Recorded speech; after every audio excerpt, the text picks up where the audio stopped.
हम इस चैप्टर को आगे बढ़ाते हैं और बात करते हैं घरेलू काम का क्या मूल्य होता है। घरेलू काम मतलब जो हमारे घर में हमारी माताएं बहनें करती हैं, कोई पत्नी के रूप में करती है, कोई माँ के रूप में करती है, कोई बहन के रूप में करती है, हमारे माइंड सेट के ऊपर इसका क्या असर है, हमने क्या सिस्टम अपने दिमाग में डेवलप कर रखा है, समाज की क्या सोच इसके बारे में है। देखते हैं, कुछ फैक्ट्स आपके सामने रखते हैं, आपको बिल्कुल एक नया सा अनुभव होगा कि वास्तव में हम इन चीजों पे कभी सोचते भी नहीं है। देखिए,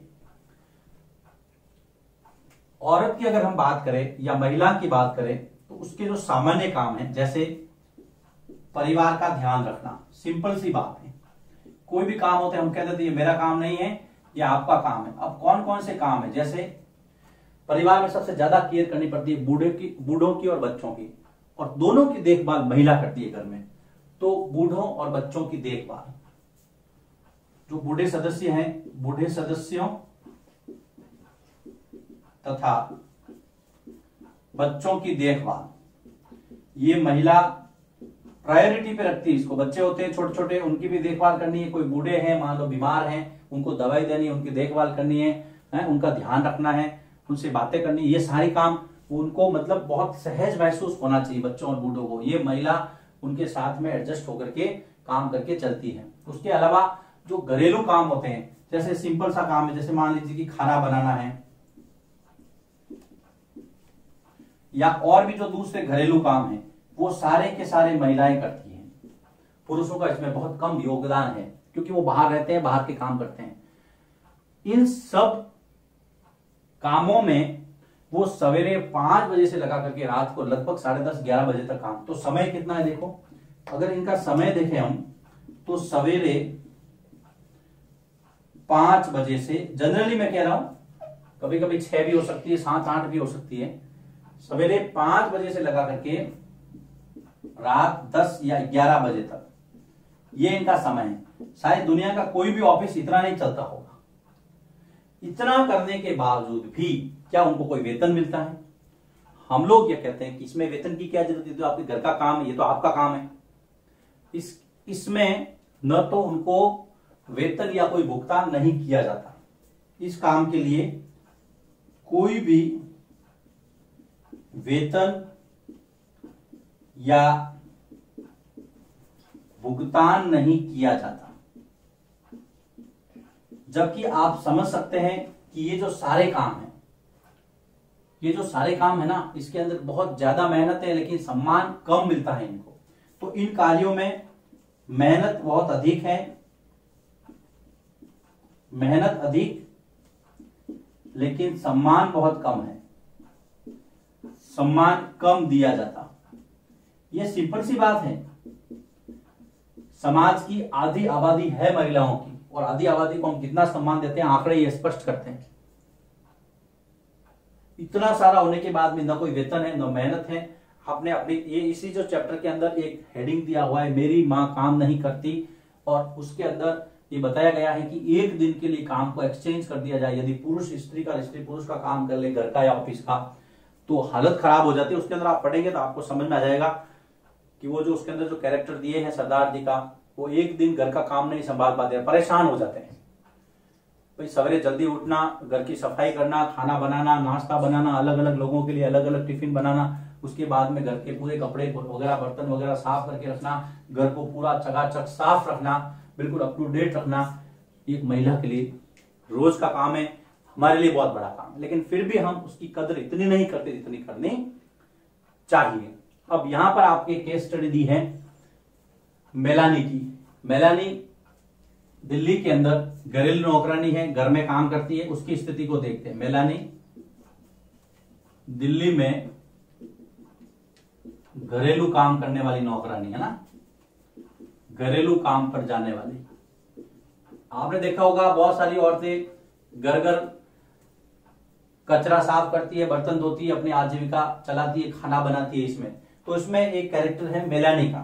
मेलानी क्या करती है, वो दिल्ली में एक घरेलू काम करती है, घरेलू मतलब घर के कामकाज करके अपनी आजीविका चलाती है। वो जो मेम साहब है बड़ी गुस्से वाली है, बहुत पैसे वाला घर है। अब मेलानी दिल्ली में क्या करती है, एक तो रसोई का काम करती है, उसके साथ में 2 लड़कियां हैं जो सफाई का काम करती हैं। मेलानी रसोई का काम करती है, रसोई का कार्य करती है, और इसके साथ में 2 लड़कियां हैं जो सफाई का काम करती। देखना आप इसको समझना, 2 लड़कियां सफाई का कार्य करती है, सफाई का कार्य करती है। अब होता क्या है, इनको इतना सम्मान नहीं दिया जाता उस घर में, इनको नौकरानी की तरह बिल्कुल ऐसे ऐसे रखा जाता है जैसे कोई इन्होंने ये कोई त्याज्य या मान लो त्यागे जाने योग्य हो, घृणित हो, इस तरह से नौकर की तरह, दास की तरह ट्रीट किया जाता है। अब इनको नाश्ते के अंदर 1 प्याला चाय और 2 सूखी रोटियां दी जाती हैं। इनका नाश्ता क्या होता है, 1 प्याला चाय और 2 सूखी रोटियां, जिससे उनका पेट नहीं भरता है। काफी नहीं है, इंसान को जिंदा रहने के लिए रोटी चाहिए, लेकिन सुखी रहने के लिए, खुश रहने के लिए उसका पेट पूरा भरा हुआ होना चाहिए, तभी वो आराम से सकारात्मक सोच रख सकता है। नहीं तो उसके दिमाग में पता नहीं क्या क्या विचार आते हैं। तो इससे उनका पेट भरता नहीं और भूख लगती है, इससे इनका पेट नहीं भरता और भूख सताती है, और भूखा आदमी पे कुछ भी कर सकता है, याद रखना। बुभुक्षितम किम न पापम करोति, भूखा आदमी कौन सा पाप नहीं करता, सब कुछ अपने पेट के लिए आदमी दौड़ रहा है। इतना काम करने के बावजूद भी इनके साथ में सम्मानजनक व्यवहार नहीं किया जाता है। ठंड में पैर सूख जाते हैं क्योंकि घर में चप्पल पहनने की उनको इजाजत नहीं है। ठंड से पैरों में सूजन आती है, ठंड से पैरों में सूजन होती है क्योंकि घर में चप्पल पहनने की इजाजत नहीं है। वो लोग चप्पल पहनते हैं, इनको इजाजत नहीं है। घर में चप्पल अलग होते हैं। अब आप लोगों के साथ घर में चप्पल कौन पहनता है, हम भी नहीं पहनते भाई। लेकिन सर्दियों में क्या, या तो भाई गर्म मोजे रखो या फिर आपको जो है चप्पल घर के रखने पड़ते हैं, जिससे कि आपके पैर ठंडे नहीं हो, ठंड नहीं लगे आपको ना, बीमार नहीं हो। अब अगर हम इन सारी चीजों को देखें तो घरेलू काम जो होते हैं ना, वो घरेलू काम 2 तरीके से, एक तो थकाने वाले होते हैं और एक समय खपाने वाले होते हैं। देखो घरेलू काम के अंदर आपको 2 चीजों का ध्यान में रखना है। जो घरेलू काम होते हैं, एक तो होते हैं थकाने वाले और दूसरे होते हैं समय खपाने वाले।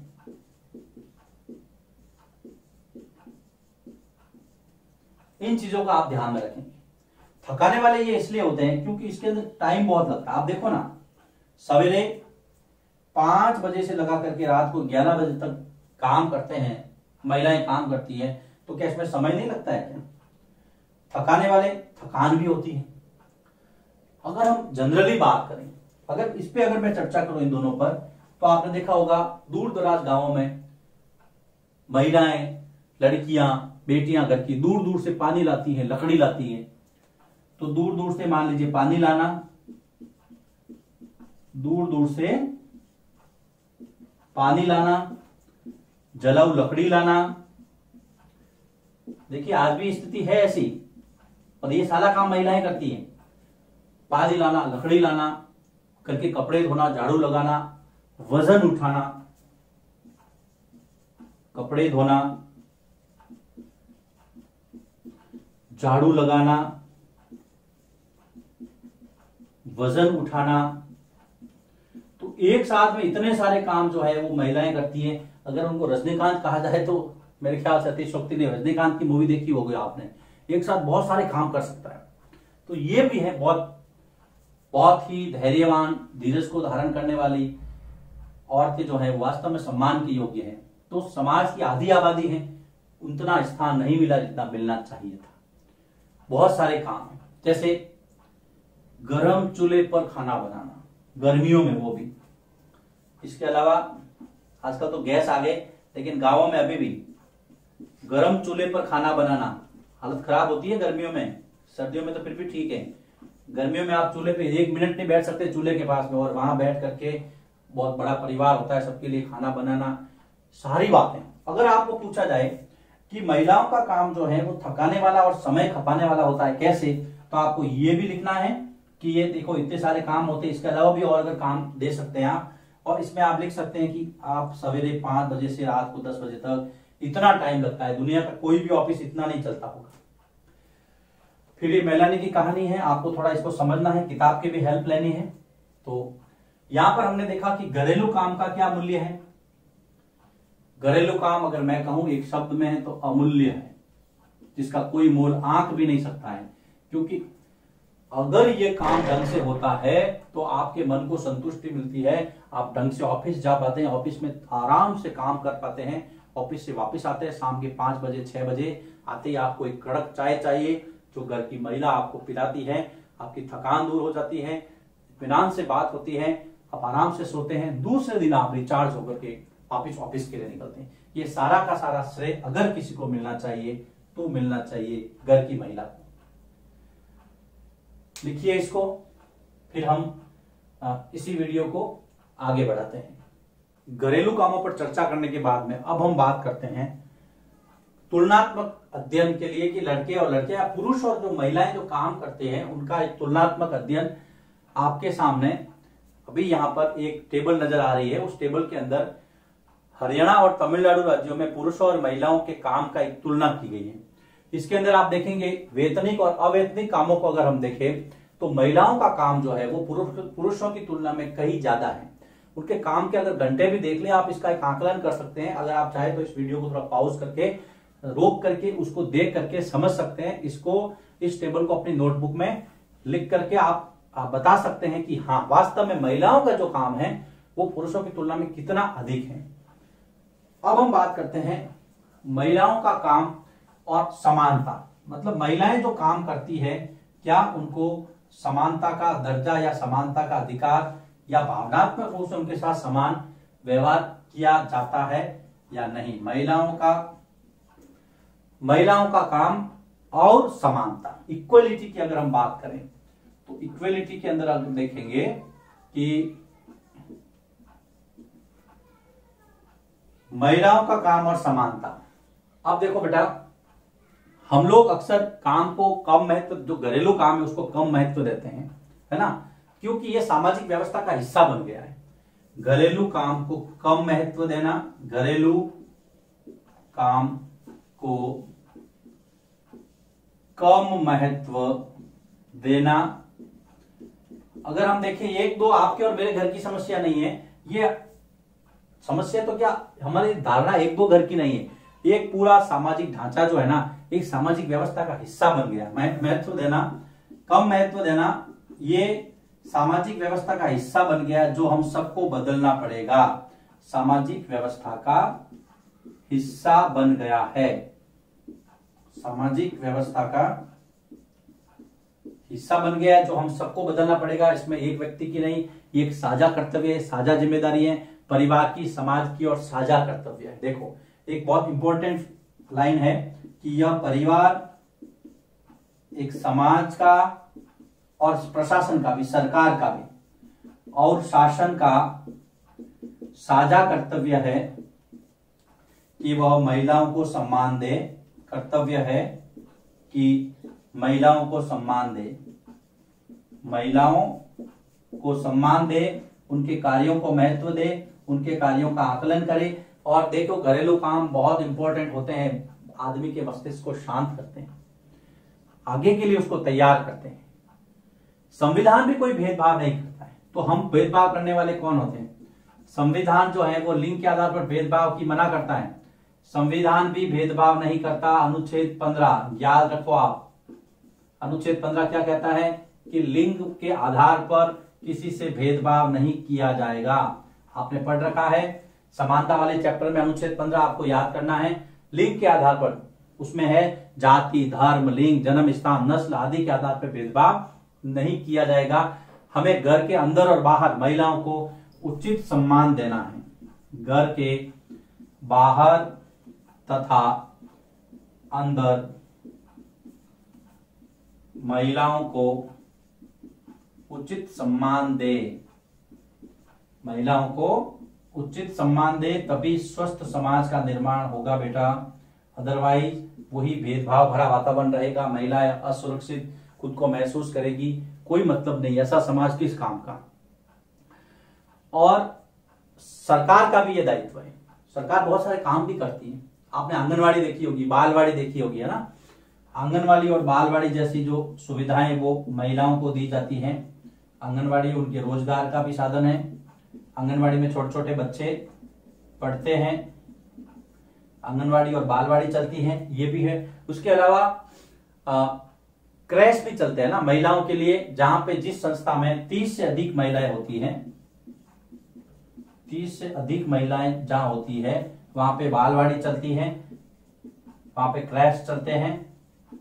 इसका मतलब क्या है? देखो, इसका मतलब ये है, मान लीजिए महिलाएं काम करती है वहां पे 30 से ज्यादा, तो उन महिलाओं के छोटे छोटे बच्चे भी होंगे, तो उन बच्चों को रखने के लिए एक महिला को अलग से रखा जाता है ताकि वे महिलाएं अपने काम पर ध्यान दे पाए।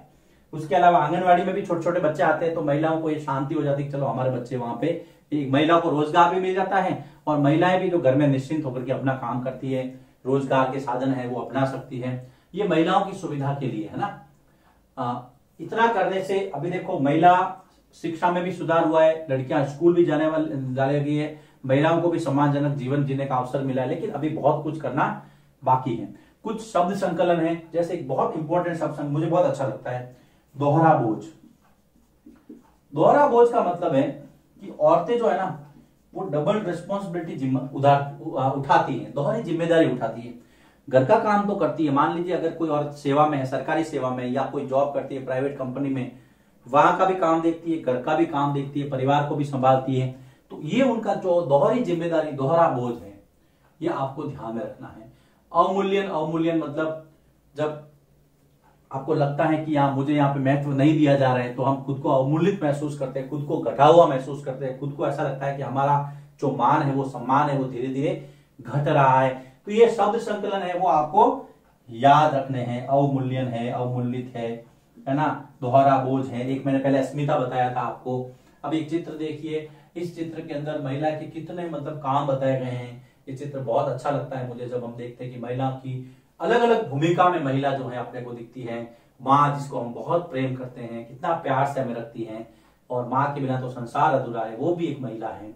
उसके बाद हमारी बहन जो हमारे साथ में बड़ी होती है, हमारे साथ ही परिवार के संसाधनों का उपयोग करती है। फिर हमारे जीवन में पत्नी आती है। इस तरह से हम देख सकते हैं कि बहुत सारे जो महिलाओं का जो रोल है एक व्यक्ति के जीवन में बहुत महत्वपूर्ण है, हमें उनका सम्मान करना चाहिए।